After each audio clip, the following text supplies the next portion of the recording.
बड़ी एग्जाम में सफल हो गया तो सारी चीज़ें वो वापस बैलेंस हो जाती है। ठीक है, अब आपके सामने क्या विकल्प हैं? देखिए, हमारे सामने क्या विकल्प हो सकते हैं। ठीक है, अब मोस्टली जो बच्चे हैं वो तो विकल्प रखेंगे स्कूल व्याख्याता का, ये वैकेंसी का विकल्प रखा जाएगा। अभी ये गजब का चल रहा है इस समय, पहला। दूसरा हो सकता है आपके सहायक आचार्य या असिस्टेंट प्रोफेसर जिसे हम कहते हैं, इसका एक ये भी विकल्प हो सकता है। मैं सभी पर चर्चा करूंगा।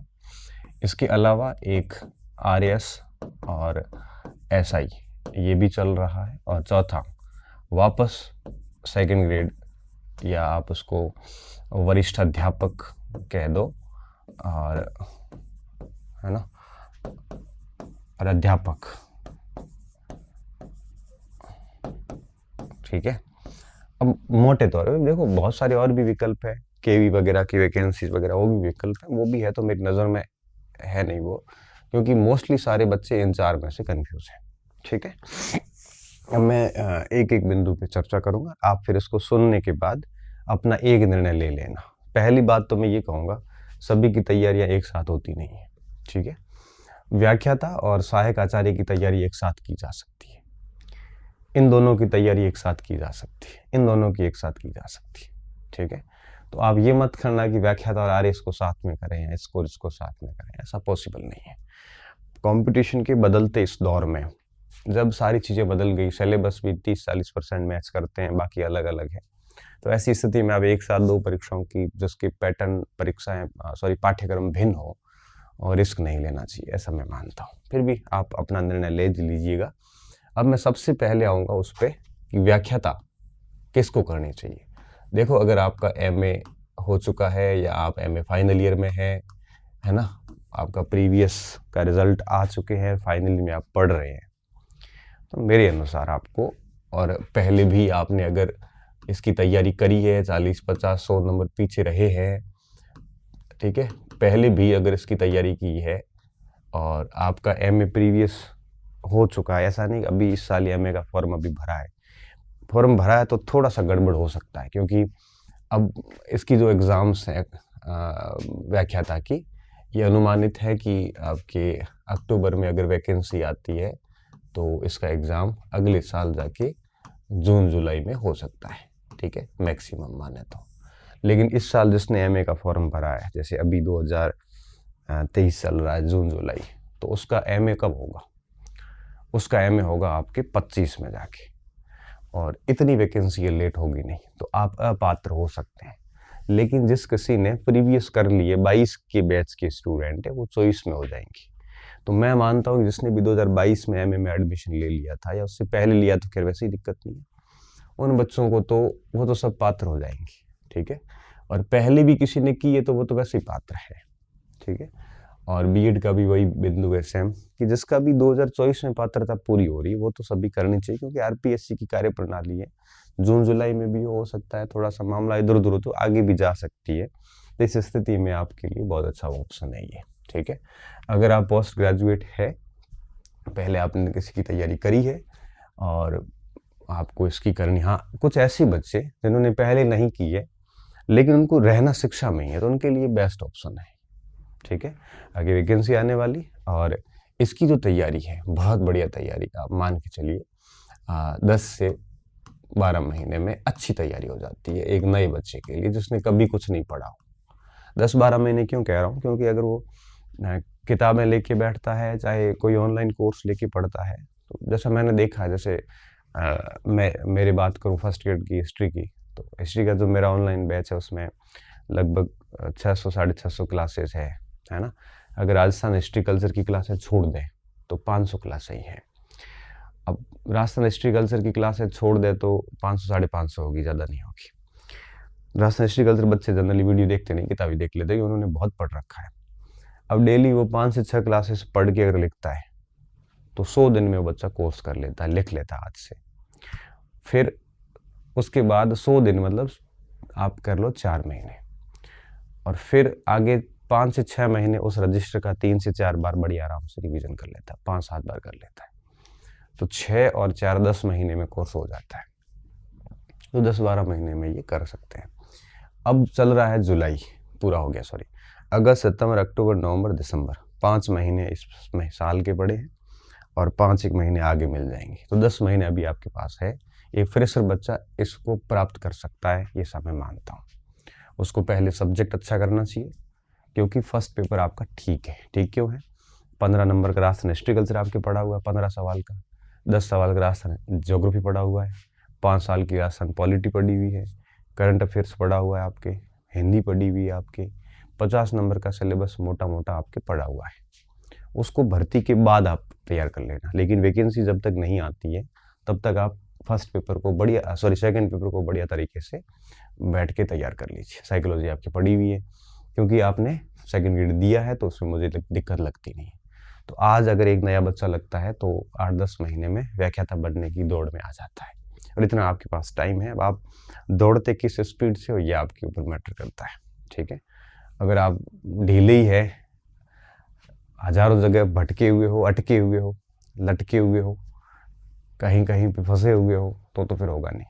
इसके लिए चाहिए एक डेडिकेटेड स्टूडेंट जो अपना पूरा दिन और रात इसमें लगा दे, जो 10-8-10-12 घंटे गजब की मेहनत कर सके, जो सोशली सबसे डिस्कनेक्ट हो, जिसमें पढ़ाई की धुन हो और बैठने की क्षमता हो।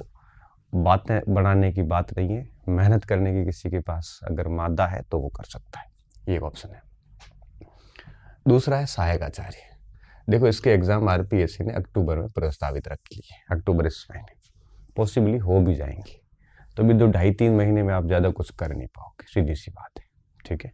क्योंकि व्याख्याता से सहायक आचार्य का सिलेबस लगभग 20 से 30% एक्स्ट्रा है। तो मैं तो ये कहूँगा कि आप व्याख्याता की कीजिए बढ़िया तरीके से, और साथ में आपको लगता है कि सहायक आचार्य का जो भाग एक्स्ट्रा है व्याख्याता से, उसकी लिस्ट बना दीजिए।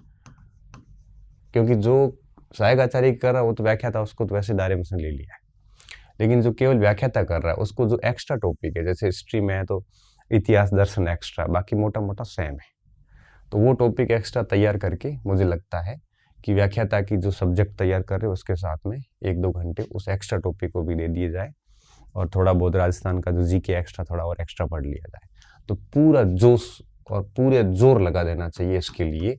तो इसके लिए अगर आप ये सभी स्टूडेंट की मैं बात कर रहा हूँ, नेट भली मत हो, कोई फर्क नहीं पड़ेगा। हाँ, अगर आपके पास वो ये स्थिति है कि प्रीवियस चल रहा तो मतलब नहीं है, नेट कोई बात नहीं, नेट तो इंटरव्यू के वक्त चाहिए, इंटरव्यू अभी कहाँ है, इंटरव्यू को बहुत टाइम लगेगा। नेट आप दिसंबर वाली भी कर सकते हो, सब ठीक पड़ा है तो आप आगे जून वाली नेट भी कर सकते हो, आपको 2 नेट तो आराम से मिल जाएगी, कोई दिक्कत वाली बात नहीं है।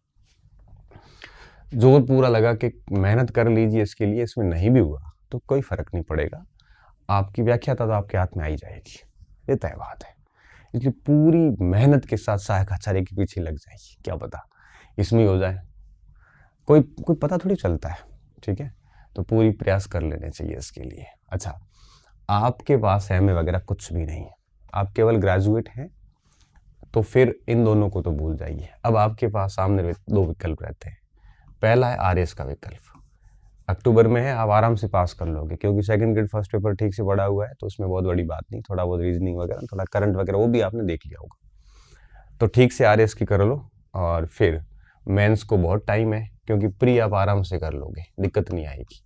ऐसा ही में एवरेज हो चुके हैं तो कोई बात नहीं, आरएस की कर लीजिए, पहले कभी की है तो और भी बढ़िया बात है, करनी चाहिए।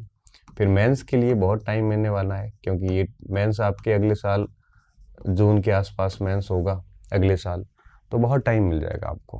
प्री अक्टूबर में है तो आप आराम से प्री तो कर ही लोगे, इतना बहुत बड़ी बात नहीं है, क्योंकि आपने फर्स्ट पेपर दिया है तो वही सिलेबस सेम है, थोड़ा बहुत रीजनिंग वगैरह अलग है, तो वो आपके वैसे ही पढ़ा हुआ होता है। हाँ, एक बात है कि अगर आप आरएस के लिए डेडिकेटेड प्रयास करते हैं तो आप इस भर्ती से बाहर हो जाओगे और इससे बाहर हो जाओगे, फिर आपको पूरी रिस्क इस पे लेनी पड़ेगी। आरएस मुख्य परीक्षा थोड़ी सी अनसर्टेनिटी होती है, क्योंकि मेंस परीक्षाओं में क्या होता है, सब्जेक्टिव पेपर होते हैं, आपको लिखने पड़ते हैं। अगर आप पहले पे मेंस नहीं दिए हैं और आप टेस्ट सीरीज वगैरह भी नहीं दिए, पहले कभी मेंस दिया है और बहुत कम नंबर आए हैं, तो थोड़ा सा मुझे लगता है रिस्क लेने की बजाय व्याख्याता पे ध्यान देना चाहिए, क्योंकि ये ऑब्जेक्टिव पेपर है, यहाँ तैयारी ठीक होगी तो आराम से निकाल लोगे। आरएस इतना आसानी से नहीं निकलेगा, प्री निकल जाएगा, लेकिन फिर मेंस के अंदर आपकी राइटिंग प्रैक्टिस पहले कभी नहीं हुई है, या पहले कभी सिलेबस इतना अच्छे से नहीं पढ़ा हुआ है, तो थोड़ी सी रिस्क रहती है। हाँ, ये है कि पहले अगर आपने किया है, 1-2 मेंस दिए हैं, अब मतलब चयन की रेस में पहले भी कभी आए हैं, तो आपको डेफिनेटली इसकी करनी चाहिए, ठीक है।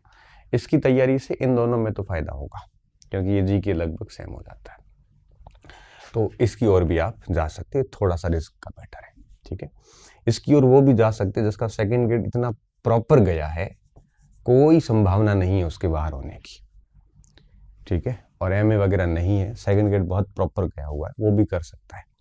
और इसको टीचिंग में, क्योंकि फर्स्ट ग्रेड सेकंड ग्रेड के बच्चे फर्स्ट ग्रेड बन जाते हैं आराम से, कोई बड़ा इशू नहीं आता, ठीक है। तो प्रशासन में रुचि हो, प्रशासन पहले किया हुआ हो और सेकंड ग्रेड में श्योर हो रहा है, तो फिर आरएस के पीछे 1-2 साल मेहनत कर लेनी चाहिए। और आपको लगता है कि नहीं, पहले फर्स्ट ग्रेड बन जाते हैं आराम से, फिर आरएस तो क्या है कि गैप आती रहती वैकेंसी है, व्याख्याता बनने के बाद में भी इसकी आराम से तैयारी की जा सकती है, ऐसा कुछ है नहीं। लेकिन ये ऐसा अपॉर्चुनिटी चली गई तो नई शिक्षा नीतियाँ आगे आएगी तो पता नहीं क्या क्या बदलाव होंगे, इसमें तो ऐसा कुछ होना नहीं है, ठीक है। तो ये मैं होता आपकी जगह तो मैं लेक्चर और सहायक आचार्य को टारगेट करता, मैं आरएस में नहीं जाता, क्योंकि इसमें कोई सर्टेनिटी नहीं है चयन की, बट यहाँ से सर्टेनिटी है, या जिसने मेहनत कर ली ना तो वो डेफिनेटली अंदर आ जाएगा। अब बात आती है वरिष्ठ अध्यापक की। अब वापस इसको पढ़ने में एक तो क्या बड़ी बोरिंग होगी, बोरिंग ये होगा कि सेम का सेम सिलेबस वापस पढ़ा नहीं जाता। दूसरा ये होता है कि इसकी वैकेंसी जो है वो हाल फिलहाल नज़दीक नज़र आ नहीं रही है, आप भी जाएगी 2-4-5 महीने बाद, तो कोई नहीं, इतना पढ़ा हुआ है कि इसको वापस पढ़ने में इतना समय लगेगा नहीं अब, ठीक है। तो थोड़ा सा न्यू हो जाता है व्याख्याता का। और आपके पास एमए नहीं है तो कोई बात नहीं, आप आरएस की तैयारी करके दे दो, आरएस दे दो, लेकिन वापस यही किताबें लेके और वापस बैठोगे ना तो वो ना तो जोश आएगा, ना जुनून होगा, ना कुछ नयापन होगा, ठीक है। उबाऊ बड़ा बोरियत सी हो जाती है। तो वापस इसकी बजाय आप इस पे ध्यान दोगे, आरएस पे या इस पे, तो ज़्यादा बेहतर रहेगा, ठीक है। तो सभी को शुभकामनाएं, आप लेक्चर पे बढ़िया तरीके से लग जाइए, और साथ में थोड़ा बहुत एक्स्ट्रा जो टॉपिक्स हैं कॉलेज लेक्चर और व्याख्याता के, स्कूल व्याख्याता के, तो उनकी लिस्ट बना के उस पर भी थोड़ा सा जोर लगा दो, क्या पता ये हो जाए। ऐसा कोई बहुत बड़ी बात नहीं है, बड़े आराम से होते हैं, सिलेक्शन होती है, हम लोगों की हुई है। मेरे टाइम में बताऊं तो स्कूल लेक्चर का मेरा पेपर था, मुझे डेट एग्जैक्टली याद नहीं है, यहाँ 16 जुलाई था, यहाँ 17 जुलाई था, मेरी बात कर रहा हूँ, 17 जुलाई 2016, ठीक है। और प्रोफेसर का मेरा पेपर था 4 जुलाई था या 5, जो भी है, डेट पता नहीं, महीना कन्फर्म है, 2016। मतलब मुश्किल से 10 दिन का फ़र्क था दोनों के बीच में, और मेरा दोनों में सिलेक्शन हुआ था। इसकी 13वीं रैंक थी, इसमें 33वीं रैंक थी, बहुत आराम से सिलेक्शन हो गया, और दोनों पेपर मेरे एक साथ थे। और आरएस का जो था वो इन दोनों से थोड़ा सा पहले, ये था मेंस मेरा अप्रैल के अंदर, वो भी मुझे याद है 10 से 14 अप्रैल के बीच में था, पहले एक दिन में एक पेपर होता था, तो ये तीनों पेपर मेरे उस समय हुए थे, ठीक है। ऐसी सेम स्थिति थी आप, और मैं उस समय वरिष्ठ अध्यापक लगा हुआ था पहले से, तो मैं लगा हुआ था, तो मैंने क्या किया, पहले अप्रैल में आरएस था तो आरएस की तैयारी करके दे दिया, तो ठीक है। उसके बाद में मई जून 2 महीने बचे थे, तो मई जून के अंदर 2 महीनों में मैंने हिस्ट्री ढंग की तैयार कर ली। और हालांकि सहायक आचार्य में मैं इतिहास दर्शन वगैरह नहीं कर पाया था, क्योंकि इतना टाइम नहीं मिला, इतना कंटेंट भी उस समय नहीं था हमारे पास में, जो भी था हमारा सिलेक्शन दोनों में हो गया था आराम से, ठीक है। और आरएस में नहीं हो पाया उस समय, क्योंकि इतनी बढ़िया थी नहीं कि सिलेक्शन हो जाए, और सिलेक्शन फाइनली सिलेक्शन नहीं हुआ इसमें, और ये दोनों हो गए थे। तो इस तरह से आप मैनेज कर तो आपका आराम से हो सकता है, ऐसी कोई बड़ी बात नहीं है, ठीक है। लेकिन ये है कि एक के बाद एक टारगेट हिट करिएगा, एक साथ लेके मत चलो। तो अगर इस साथ जाते हो तो इसको दोनों को हिट कर सकते हो एक साथ, लेकिन इस पे फिर माथा बड़ी मत करना, इस पे करते हो तो ये सब छोड़ देना, केवल यही करो, फिर सब एक साथ नहीं हो पाते। हाँ, लेकिन ये हो सकता है कि भाई नहीं, मुझे कोई व्याख्याता लगा हुआ है तो उसकी कहानी अलग